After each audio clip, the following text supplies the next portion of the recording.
Olá, meu nome é Hudson Golino e hoje nós vamos conversar um pouco sobre Machine Learning, mais basicamente algoritmos bayesianos de predição. A estrutura da apresentação é a que segue. Primeiro irei definir o que é Machine Learning, logo em seguida explicar de maneira breve a diferença entre os modelos discriminativos e os modelos generativos. Em terceiro lugar, apresentar a ideia do algoritmo de Naive Bayes e depois aplicar esse algoritmo para poder predizer a evasão escolar no ensino superior, no caso, com dados da Universidade Estadual de Santa Cruz, em Ilhéus. Em primeiro lugar, o que é Machine Learning? Machine Learning é um campo relativamente novo de ciência. Ele é composto por uma variedade de métodos computacionais e estatísticos que competem entre si. E o que esses modelos fazem? Basicamente, eles criam um mapa entre variáveis, né? O objetivo é extrair um modelo a partir de um sistema de observações e medidas.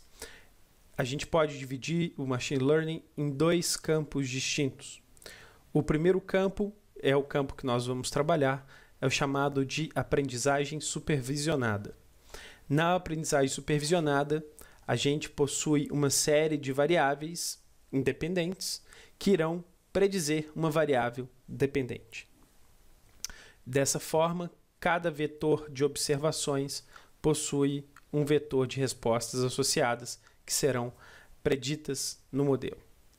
No campo da Unsupervised Learning, ou aprendizagem não supervisionada, não há respostas associadas a serem preditas e o objetivo é descobrir padrões, tendências, verificar estruturas, descobrir relações, dimensionalidade e assim por diante. E para que os algoritmos de Machine Learning servem? E aonde eles têm sido usados? Bom, eles servem para uma série de coisas. Todo mundo que tem um smartphone necessariamente está carregando na palma da mão um produto que só é possível, em sua grande parte, devido às técnicas de Machine Learning e aos algoritmos que tem dentro dos aplicativos. Do ponto de vista da ciência em si, as técnicas de Machine Learning têm sido utilizadas em um conjunto diverso de aplicações que vai desde o diagnóstico de câncer e expressão genética até o estudo de obesidades, passando pelo diagnóstico de transtorno de déficit de atenção e hiperatividade, a predição de desempenho acadêmico, e algumas pessoas usam as técnicas de Machine Learning para poder encontrar o amor verdadeiro, como foi um caso de um estudante de doutorado da Califórnia que entrou dentro do sistema do OkCupid para poder encontrar uma parceira ideal.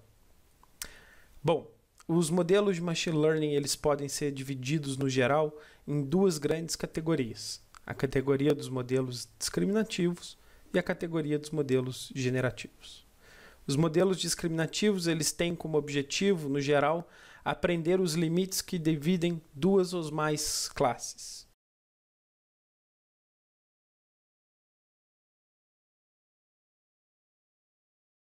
No caso específico dos modelos discriminativos utilizados para classificação, o foco é na probabilidade condicional de um resultado ou resposta dado um preditor.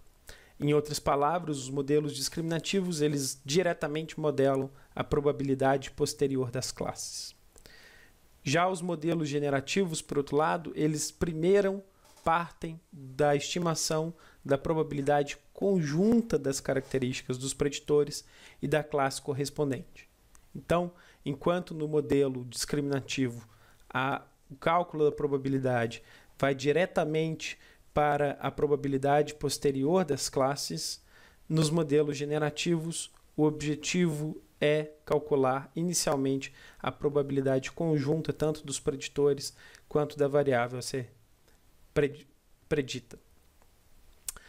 Um exemplo ilustrativo pode resolver bem o problema de entender a diferença entre os dois modelos. Vamos considerar 4 pessoas, S1, S2, S3 e S4. Cada uma delas está vinculada a uma universidade, então a classe C é igual a 0, ou abandonou a universidade, classe C é igual a 1.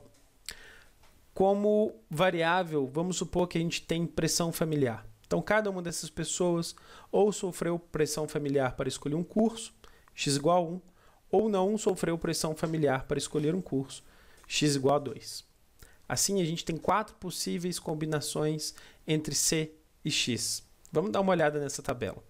Aqui nas linhas a gente tem as pessoas, nas colunas a gente tem a classe, lembrando que 0 é a pessoa mantém vínculo com a instituição e 1 a pessoa abandonou a instituição, e X1 significa que a pessoa não sofreu pressão familiar e 2 que sofreu pressão familiar para poder escolher um curso. Se a gente for combinar e juntar tanto C quanto X, a gente vai ter então aqui um vetorzinho, né, individual das respostas que nós temos. E nessa coluna a gente tem as possíveis combinações da classe, abandonou ou não abandonou a universidade, e da variável, sofreu ou não sofreu pressão familiar. Quais são as possíveis combinações? Como eu tinha dito anteriormente, são 4 possíveis combinações. A pessoa pode estar vinculada à universidade e não ter sofrido pressão familiar, que é o primeiro caso. A pessoa pode ter abandonado a universidade e não ter sofrido pressão familiar, pode ter abandonado e ter sofrido pressão, ou pode estar matriculado e ter sofrido pressão. Nesse nosso exemplo, o número de ocorrências deste primeiro caso é 0. Então, nenhuma pessoa está matriculada e não sofreu pressão familiar. Já no caso do segundo combinação possível, nós temos 2 ocorrências. São esses dois primeiros casos. A terceira possível combinação, nós temos uma única ocorrência, que é este caso. E a quarta combinação, nós temos uma ocorrência, que é este caso, aqui, número 4. Quando a gente trabalha com modelos discriminativos, o cálculo da probabilidade posterior direta, ela vai levar a um resultado. Enquanto, quando trabalhamos com modelos que são generativos, o interesse inicialmente é no cálculo da probabilidade conjunta. Então perceba que calcular a probabilidade conjunta inicialmente ou ir direto para a probabilidade condicional leva a resultados de probabilidade distintos. Este cálculo de probabilidade direta, condicional, então a probabilidade da pessoa estar matriculada ou ter abandonado a universidade, dado a variável que estamos interessados, é o que no geral fazemos quando nós trabalhamos com modelos que são discriminativos, como por exemplo os modelos de árvore de classificação. Já a probabilidade conjunta da classe e da variável é o primeiro passo quando nós temos interesse em descobrir o mecanismo que está por trás gerando esta probabilidade.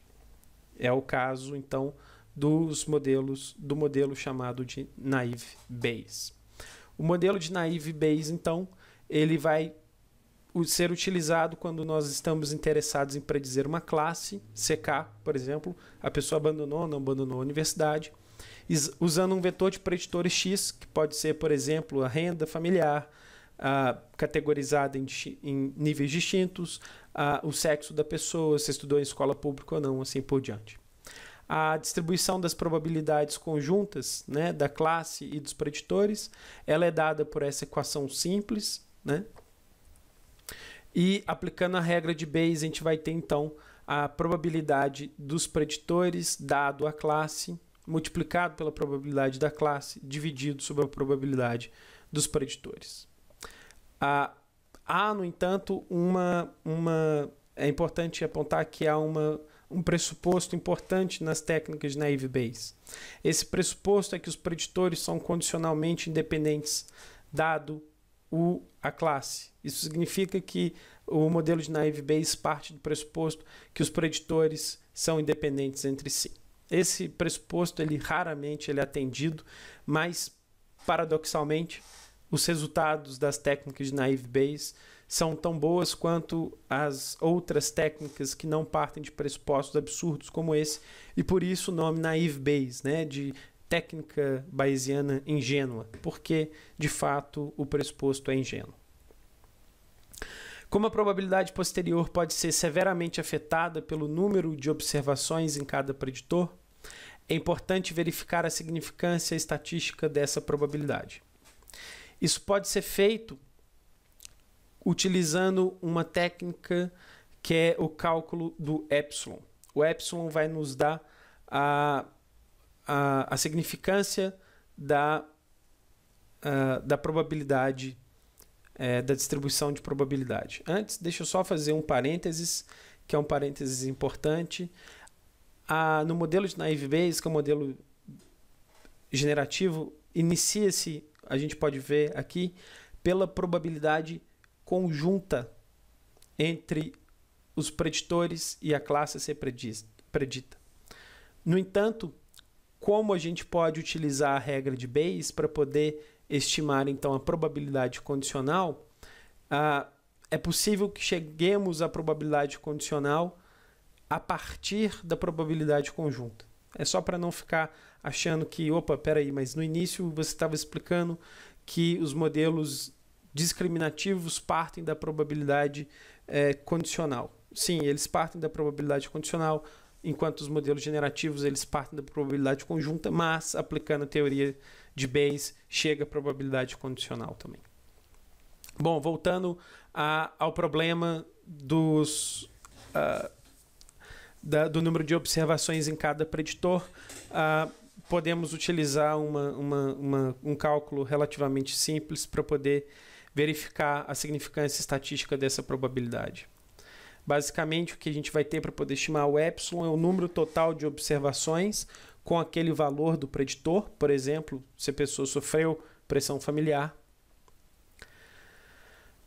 Vamos multiplicar esse número total de observações, né, pela diferença entre o número de ocorrências entre a classe e a variável que estamos interessados, relativo ao número esperado, se a distribuição da classe fosse proveniente de um binomial com probabilidade PCK. Então, basicamente, o que essa parte da fórmula está fazendo é o seguinte, né? Eu vou pegar aqui, então, a probabilidade da classe dado o meu preditor e vou tirar o que se esperaria da probabilidade eminentemente aleatória, de um processo aleatório, portanto, um binomial com probabilidade PCK. O que eu estou fazendo basicamente eu estou tentando tirar o efeito ou estimar a distância que haveria entre uma probabilidade de um evento extremamente ou eminentemente aleatório com a probabilidade observada que a gente tem. Isso tudo dividido pelo desvio padrão da distribuição binomial. Com isso, considerando uma aproximação normal para a distribuição binomial, um epsilon igual a 2 representa um nível de significância de 95%. Então, tudo que tiver acima de 2, a gente pode entender como sendo estatisticamente significativo ao nível de 95% de confiança. Após computar as probabilidades a priori e a posteriori, utiliza-se um score para gerar predições sobre o pertencimento de cada observação, ou seja, de cada indivíduo, e uma dessas classes. Eu não vou entrar em detalhes sobre como esse score é calculado, mas é basicamente o que é utilizado para poder fazer a predição usando naive Bayes, utilizando todos os preditores e a importância desses preditores.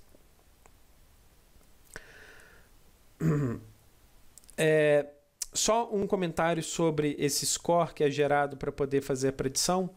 Um score 0 significa que a probabilidade de encontrar aquela classe, por exemplo, abandonou a universidade, é a mesma que encontraríamos caso o resultado fosse aleatoriamente esperado. Então, vamos supor que eu tenho uma variável pressão familiar e o score nessa variável é de 0. Significaria, então, que essa variável, pressão familiar, ela não está alterando a probabilidade daquela classe. Por quê? Porque ela tem o mesmo valor que teria caso aquela classe fosse eminentemente aleatória, considerada eminentemente aleatória. Então, a variável não altera de maneira significativa a probabilidade da classe. Um score positivo significa que a probabilidade da classe é maior do que a chance, dado o preditor, e o score negativo significa que a probabilidade da classe é menor que a chance, dado o preditor. Então, a gente pode utilizar esse score positivo ou score negativo para poder identificar quais são as variáveis que são preditivas e as variáveis que são preditivas de risco e as que são preditivas de quando a gente não tem risco, a gente tem uma variável de proteção.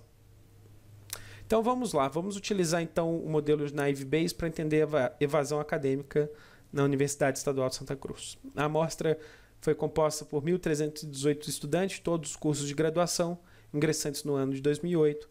Esses alunos foram acompanhados até o último período de seus respectivos cursos e utilizou-se os dados fornecidos no questionário socioeconômico para predizer a evasão acadêmica, que foi dividido em duas classes. A pessoa saiu da faculdade e abandonou, ou ela não abandonou a faculdade.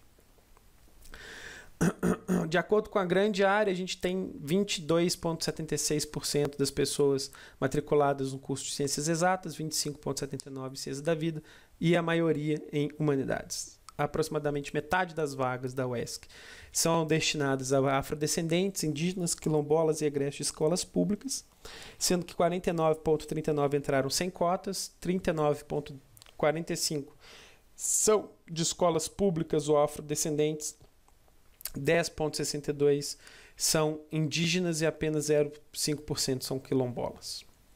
Os resultados são bem interessantes e eles estão sintetizados nessa tabela. Então eu vou pegar aqui as variáveis que são mais importantes, mas antes vamos entender o que essa tabela nos apresenta. Aqui então eu tenho a probabilidade da classe. Qual é a classe? Evadiu a faculdade, ou não evadiu. No caso, a classe de interesse é evadiu. Então a gente tem uma probabilidade a priori de 26% da pessoa abandonar o curso, das pessoas abandonarem o curso que entraram na universidade.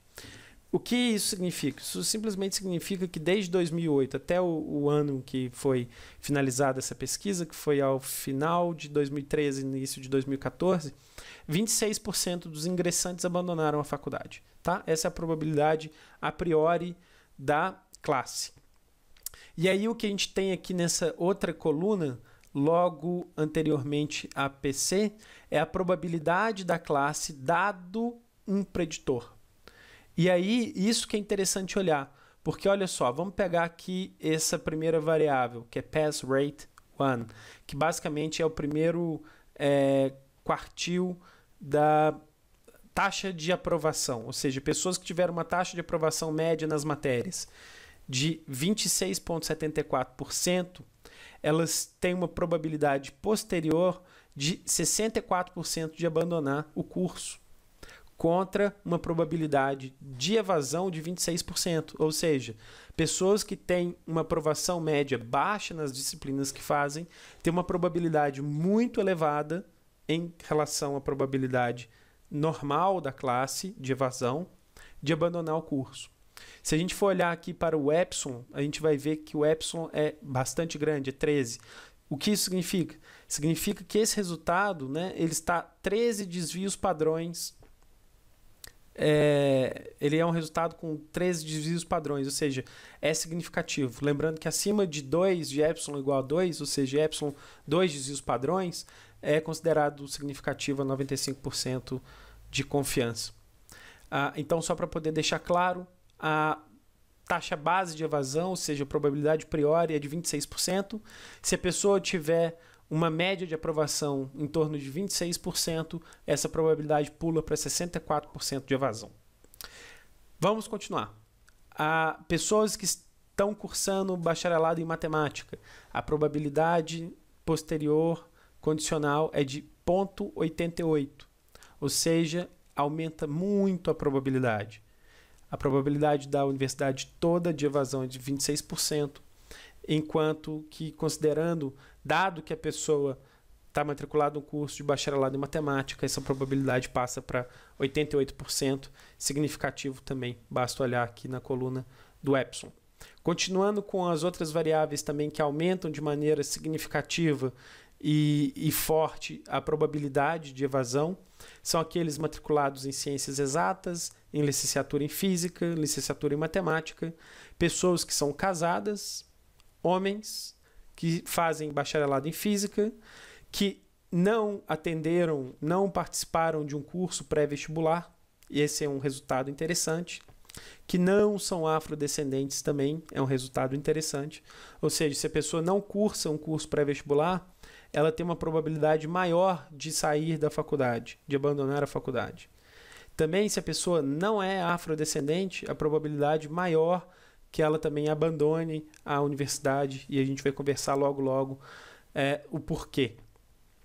A outra também variável importante que aumenta de maneira significativa a probabilidade de evasão é o salário mínimo. Então, pessoas cuja renda familiar é de 11 a 20 salários mínimos, tem também uma probabilidade de 40% de abandono da universidade. A escolaridade do pai é o responsável em nível de universidade, né, completo, também é uma variável preditora. E não entrar pelo sistema de cotas também aumenta a probabilidade de evasão, assim como o motivo de por que escolher o curso, a dificuldade de passar no curso que queria, também aumenta significativamente a probabilidade de evasão. Se formos considerar os fatores de proteção da evasão acadêmica, a gente tem, né, obviamente, como era de se esperar, desempenho muito alto, então uma taxa média de aprovação de 92% nas matérias ou de 99% das matérias façam com que a probabilidade de evasão caia significativamente, então sai de 26% para 2% e 5% respectivamente. Aqueles matriculados em ciências da vida também é um fator de proteção, então geralmente essas pessoas não abandonam a universidade. Mulheres também, né, tem uma diminuição aqui na probabilidade de evasão. Então, dado que a pessoa é do sexo feminino, a probabilidade dela de abandonar a faculdade é significativamente menor do que a probabilidade normal a priori. Né? Medicina também, ninguém sai, ninguém abandona. Enfermagem, direito, agronomia, licenciatura em pedagogia. Agora vem um resultado bem interessante, né? A pessoa ser oriunda de escola pública ou afrodescendente, ser cotista, né? Oriundo de escola pública ou afrodescendente, né? Também diminui de maneira significativa a chance de abandonar a faculdade. E a interpretação que nós temos, antes de entrar na interpretação, vamos para curva ROC, né? Então a área sobre a curva de 74,8%. Então o modelo gerado de predição é um modelo relativamente bom. E agora é a síntese do que a gente pode aprender com os resultados. Basicamente parece que o cenário é o seguinte: pessoas de maior renda, pessoas com background socioeconômico mais favoráveis, eles têm uma probabilidade maior de evasão da universidade do que a taxa base de evasão, ou seja, a probabilidade a priori. Pessoas oriundas de escolas públicas ou afrodescendentes que entraram por cotas e pessoas de baixo nível socioeconômico têm uma probabilidade significativamente menor de abandonar a universidade. A forma como a gente interpreta isso parece ser a multiplicidade de escolhas. Quanto maior o nível econômico de uma pessoa, quanto maior o nível cultural de uma pessoa, social de uma pessoa, maior é a multiplicidade de opções que ela tem. Então vamos supor, essa universidade é localizada em Ilhéus, que é uma cidade de IDH médio-baixo, com uma desigualdade muito grande, assim como todo o Brasil. Pessoas de classes mais altas, elas podem adentrar dentro da universidade e também ser aprovadas em outras universidades, em outros estados, e ter condições financeiras para poder mudar. Ou então passar em um outro curso, um curso que desejava mais em outro lugar e também mudar. Quando a pessoa é de uma classe mais baixa, né, financeiramente comprometida, mesmo que a pessoa seja aprovada em um outro lugar, uma instituição de ponta, como a USP, por exemplo, em São Paulo, ela não vai ter a capacidade financeira de se manter nesse lugar. Então parece que a interpretação que nós estamos dando para os fatores de risco, de proteção, de evasão na Universidade Estadual de Santa Cruz tem essa conotação. Então, quanto maior o nível socioeconômico, quanto maior a escolaridade do pai, quanto maior a renda familiar, maior a multiplicidade de opções que a pessoa tem para escolher. Então a chance dela que ela saia da universidade estadual é muito grande, significativamente grande, por sinal. Quando a pessoa é de um background familiar mais adverso, com famílias de baixa renda, que são afrodescendentes ou então oriundas de escolas públicas, o leque de opções é menor, então as pessoas tendem a não abandonar a universidade. E isso é muito interessante porque seria muito útil para a universidade começar a adotar um sistema de entrada que considere essas variáveis que são preditivas do abandono, porque a evasão acadêmica no ensino superior ela é uma torneira aberta de gasto de verba pública, né, que poderia ser muito mais bem utilizado. Agradeço a atenção de quem porventura esteja vendo esse vídeo. Esse foi um vídeo curto só para poder mostrar uma aplicação de um dos modelos de Machine Learning, que é o modelo generativo, e a beleza desse modelo, uma das belezas desse modelo é que ele possibilita essa inferência minuciosa que a gente faz sobre cada uma das variáveis preditivas, cada um dos níveis das variáveis preditivas. Lembrando que o modelo de Naive Bayes ele é utilizado apenas quando as variáveis preditivas e a variável a ser predita têm uma natureza categórica. Obrigado pela atenção, até o próximo vídeo.